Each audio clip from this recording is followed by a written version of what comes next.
Dreams of deceased pets. Have you ever seen your pets in your dreams and felt like they were still alive with you? Tune in now as the Queen of Dreams, Kat Kanavos, discusses the true stories. Hello everyone, I'm Andy Asher in the Boomer studio and you're watching Boomer TV Live. You can be part of this amazing community of 55 plus at bloomerboomer.com. Join us. And now, here is your host of Queen of Dreams, Kat Kanavos. Oh, welcome everyone to your Dreams with the Queen of Dreams show on Bloomer Boomer. I am your host, Kathleen O'Keefe Kanavos, the Queen of Dreams, but my friends all call me Kat, so I hope you will too.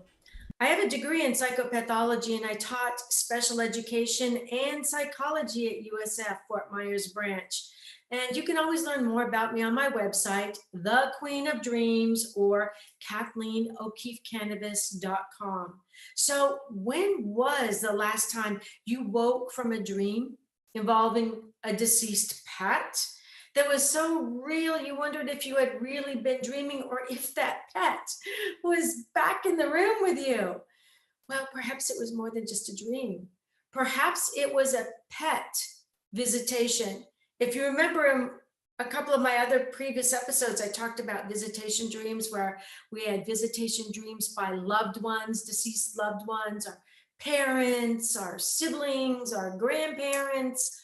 Well, what about our pets? Well, that's the topic tonight of this show, Dreams of Deceased Pets.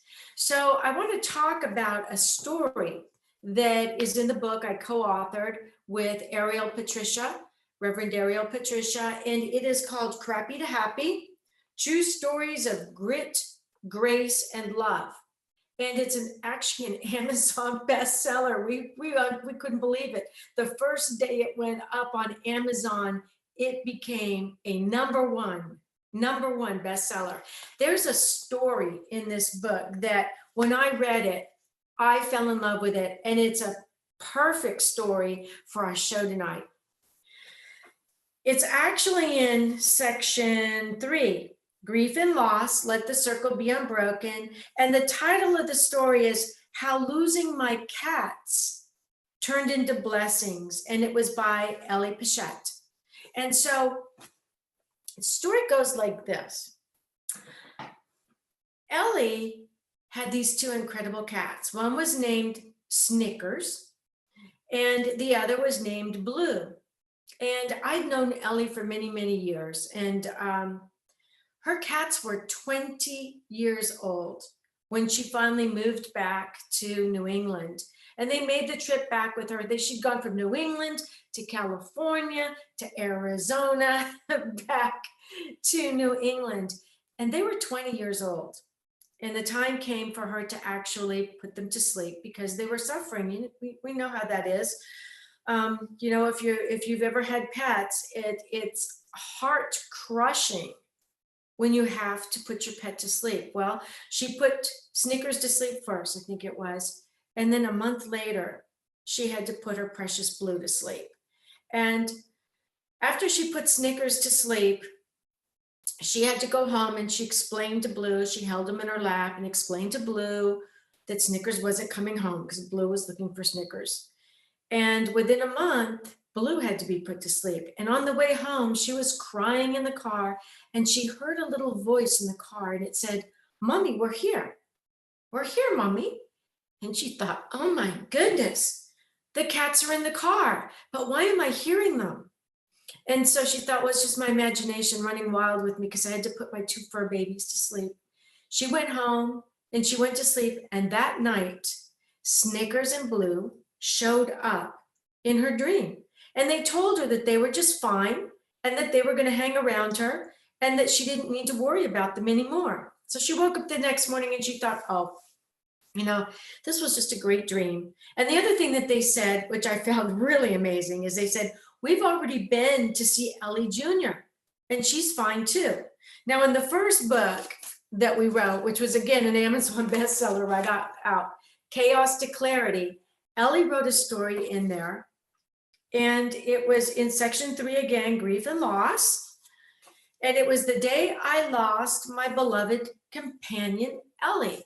Ellie was her little turtle. And she had had Ellie 35 years. And when she moved to the Carolinas, well, that's right, she moved to the Carolinas before she made the other move back to New England. Little Ellie got out. She dug out of her pen, her little playpen in the backyard, and took off. And Big Ellie couldn't find little Ellie and was heartbroken. And I kept telling Big Ellie that little Ellie was in a pond. I could see her in a pond. Well, it turned out there was a pond further down her road from her. And she went down there one day with a sunning chair, and she just sat there waiting at the pond, and boop, up pops little Ellie's head. And little Ellie, using mental telepathy, told her that she had gotten washed into a little river during the fast rains and ended up here in the pond and made friends with turtles in the pond. And so she wasn't coming back. And Ellie was all upset. She was like, how can I leave her here and go move to New England? And it had always, always bothered her. And Ellie had grown up with Snickers and Blue. And the reason I'm telling you that is because Ellie started having dreams of Snickers and Blue telling her she had to help the turtles. Ellie's going, what turtles? What turtles are they talking about? And then one day she's driving across a covered bridge, which we have all over New England, but especially in Connecticut. She's driving across a bridge, and she looks down and she's mortified because there's a little smashed turtle on the bridge. And if you know Ellie, you know that she would do this. She gets out of her car and she goes over to this smashed little turtle, and she picks it, gooey and all, up off the bridge, puts it in her hand, drives to the side of the road, and then goes and knocks on everybody's door. Did you know that there are turtles crossing the bridge and they're being run over? And the neighbors, of course, were all looking at her and going, no, we didn't know that. No, not really. And don't leave that here. So Ellie went home and she buried the little turtle, because remember, she's still very close with Ellie Jr. and her cats loved Ellie Jr. Well, the cat started telling her in her dreams that she needed to do something about the turtles. So using them as spirit guides, she went down to the courthouse to find out how she could go about getting signs to put on each end of the bridge, warning that it was a turtle crossing. And every time she would hit a roadblock, no pun intended, she'd hit a roadblock, the cats would come into her dreams and tell her something that she needed to know to get through the block. Sometimes it was a name. It was just eerie. It was a name, or it was a place, or it was a number. So those were kind of precognitive dreams that I was talking about in one of my previous episodes. And she would go to the courthouse, or she would go wherever the dream told her to go with these cats that would tell her to go, and it would be true. It would help her solve whatever her problem was. So these were actually precognitive dreams, because here in her waking world, she got the validation. Oh my gosh, light bulb went on. This was an important dream. It had information I had to have. So in the end, using her cats as spirit guides, Ellie got the signage on each side of the bridge, and she was able to save their lives. All these little turtles would go across the bridge, so everybody had to slow down. And then she started noticing people getting out of their cars and picking up the little turtles and carrying them across and putting them on the other side. So sometimes, even though we have to put our pets to sleep because they've come to the end of their road with us here on the earth plane, it's only the beginning of their work on the other side that continues with us. And as boomers, we've seen enough death now to know that love never dies, not even pet love. So don't go away. When we come back, we're going to have some frequently asked questions, and we've got some doozies tonight.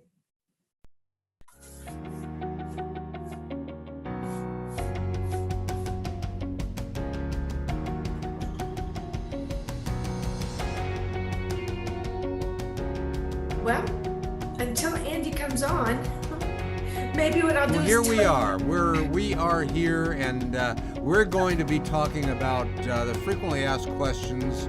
And let's get back to Kat Kanavos and your frequently asked questions. And hey, Kat, I am so sorry because I did not push my mic button, so I was a bad boy. Sorry. But this is live. This is live shows. Anything goes. I And at any minute, my Siamese cat's going to open that door behind me yeah. and walk in. Yeah, that's right. Well, now this one was sent to you, and then you forwarded it to me. And I guess you might say, Mhm. I don't know exactly who it was from, but it was. Do you know if it was a man or a woman? I dreamed Yeah, about his name was Dan. Dan. Okay, Dan. Dan dreamed about playing with my childhood dog at my childhood park, and what does that mean? Yeah. So, Dan, these are very difficult times right now. And this was a recent dream. It came in within the past week. And we're still going through a lot of COVID. We've got like our third bout of COVID hitting us all over the country again now. And people are going into lockdown. And just when they thought they were getting things going again, they kind of started to crumble a little bit. So this dream, Dan, may actually be what I call a duality. Means it can be more than one thing at the same time. And that happens a lot in the dream world. It could be a dream to escape reality right now, remembering times that were better, balancing our mind when it comes to daily events. In your dream, you can be re experiencing the joy, the appreciation of pure happiness, of being with a pet that you loved, absolutely loved. This was in his childhood. So, Andy, we know that the dog has probably passed on, but that's the other part of this duality. It may have been a dream visitation that we were talking about just earlier in this episode with Ellie and her cats. Perhaps Dan was very sad about everything that was going on. And so his puppy came back to bring him joy. The dream could have been a safe harbor from the effects of the stress that we are all enduring, going through in life right now.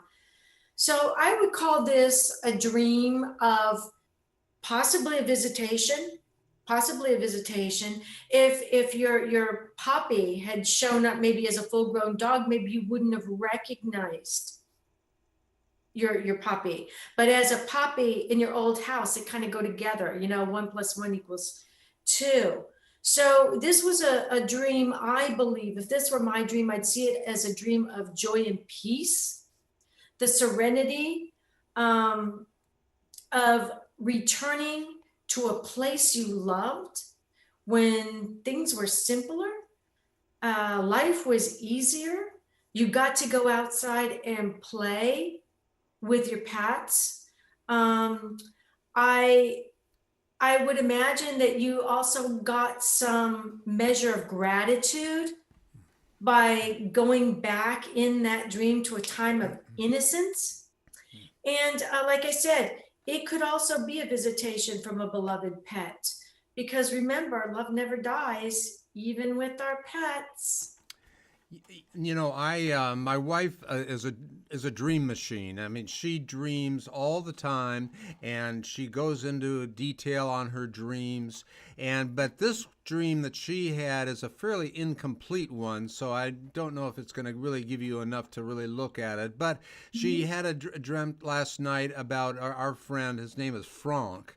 He's from France, and he was in the restaurant business, and he had a difficulty with his partner and that whole story. But anyway, she dreamt that he was in her dreams and that he lost weight. But that's really about all that she remembered, and I didn't want to press her anymore. But I guess dreams can just about cover anything, and they don't necessarily seem connected to any one thing. But she said it was a little bit more extensive than that, but she didn't remember all the details. Well, I believe she remembered what was necessary. First of all, it was her friend. And we did a show on dreaming with and for others. So it's possible if this were my dream, I would wonder if I was having a dream about Franck for Franck, and maybe um, one of Franck's deceased loved ones had brought that dream to me. Franck is in France. France is getting hit very hard with COVID right now. And Franck has lost weight. So he's obviously stressed.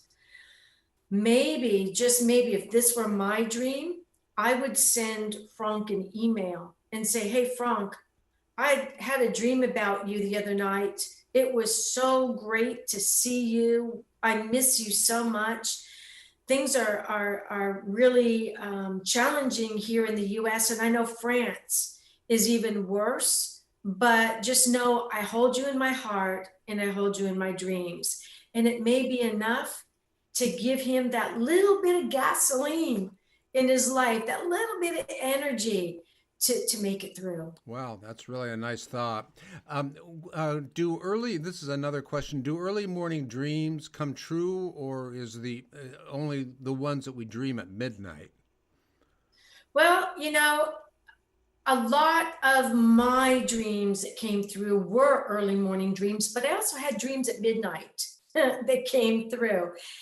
I'm not so sure that it's only early morning dreams that come true. I think it's that early morning dreams are the easiest ones to remember because they were like the last ones we had. So, during REM, rapid eye movement, we're in the dream realm. And then as we slowly start coming up in the morning, we can kind of pull that dream with us, sort of like your wife did with Franck. But it might have been maybe an earlier dream than the really early morning dream. And so she lost some parts of it, but the important part was there. Franck was stressed and losing weight. So I think that it's important that any dream you have, sometimes we don't know if the dream is going to come true. Hey, until it does, it could just be a really wild dream. So the best way to tell that is if you have a dream journal beside your bed, be sure to write your dream down, underline important parts of the dream that kind of, stand out to you, important words, maybe people. If you can, remember what dream sequence it was. Some people have, up to 5 dreams a night. Maybe they remember 3 or 4 of them.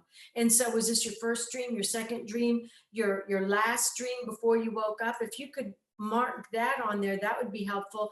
And then just live your life and see if there's validation in your waking world that you picked up in your dream, because it's really hard, Andy, to figure out if a dream came true if you can't go back into your journal to read it again. That's how we figure out if it came true. It's like, oh my gosh, in my dream told me I'd be driving in the car and I'd see a stop sign and a 4-way stop sign, and the car to my right would go right through the stop sign. That was in my dream. And then during your waking hours, you're driving in your car, you come to a 4-way stop and you go, I think I had a dream about this. And boom, the car to your right goes right through the stop sign. And maybe if you hadn't hesitated and gone, didn't I have a dream about that? You would have gone ahead and pulled out because that car was supposed to stop and you would have gotten hit. And that's why journaling is so important. Yeah, I love journaling. I started that about 3 months ago, and it's really made a difference. It's something that's great. Hey, we have about 5 minutes or so. Can I sneak in one more question here? Absolutely. Yeah. This is from Mary, and she just wanted to tell you when her cat died 2 years ago, she had dreams of her cat a day or two after her cat died. Mm-hmm. It's amazing, Andy. I think animals are not as afraid of death as we are. I think they pick up on our anxiety. My Bluey, I used to do a video podcast with my cat Blue. It was called, I'm sorry, not Bluey, Felix, Fee and Me. And Felix died almost a year ago. This Thanksgiving will be a year in my arms while we were watching TV. He just decided time to go and he left. And I kept hearing him and I kept seeing him out of the corner of my eye, and he kept creeping into my dreams too. And I really believe he was trying to show, because I was devastated. I cried for days and days and days. And it's at moments like that that you start to question that afterlife. You know, what's this afterlife? Did he really go to an afterlife, or is that all just a bunch of bunk? And then you start seeing him in your dreams, and then you start hearing them around the house, and sometimes you'll even smell them, and you realize, yeah, there is life after death. And yes, she is seeing her cat. Yes, she is, because he's not gone. He's just on a different plane where he can pop in and out of our lives, see us all the time, see her all the time. But occasionally, when we relax our minds, boom, there they are. Great information, Kat. And you obviously have been awfully busy. And where can people find out a little bit more? Well, you can go to my website. Just type into Google search the Queen of Dreams and I'll come up, or www.KathleenO'KeefeCanavos.com. And you'll see my books. You'll know you're on the right place when you books that are the Amazon bestsellers. They're on my page. And next week, I'm really excited. We are going to explore the power of daydreams. And that's when we really see our deceased loved ones, when we're not sleeping, but we're daydreaming, and we get lots of information. Oh, gosh, that's going to be exciting. Well, thank you so much. It's been another great show, and you have a great week, Kat. Thank you. Well, thank you again. You've been talking to Kat Kanavos, Your Dreams with the Queen of Dreams. You can find out more on Facebook, YouTube, and on bloomerboomer.com. If you like this, please like us on Facebook and follow us. In the meantime, you're invited to join bloomerboomer.com and begin receiving member benefits. And so long.